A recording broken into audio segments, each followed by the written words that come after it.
And we're back, and this time I'm going to show you how to create a vintage black and white photo filter in Adobe Photoshop. We just need a couple of adjustment layers. Let us use some random image. And we'll go to the adjustment layers down here and we'll add a gradient map first. Click on the gradient. Then the settings icon. Reset the gradients if you haven't done so, and then use the third one, the black and white.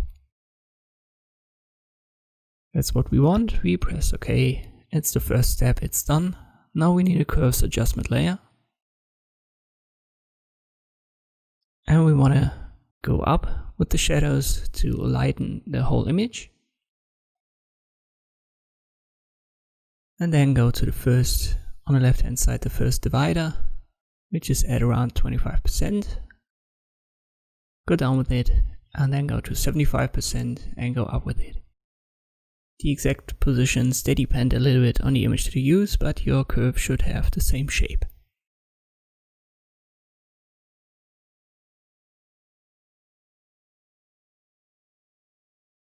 That's the second step. The third step is to use a levels adjustment layer.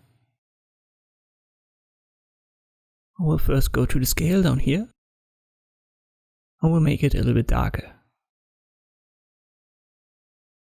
Then go to the center and make it a little bit darker as well.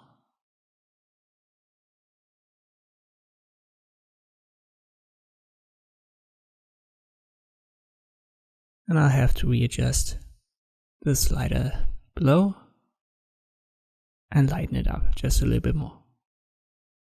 That's fine. The next adjustment that we need to make, once again an adjustment layer down here, brightness and contrast. When you use auto, it doesn't give you the results that we want.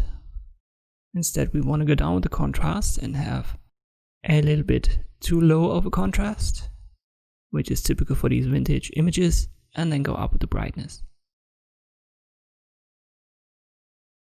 And that's it. This is how you can recreate this vintage black and white effect in Adobe Photoshop.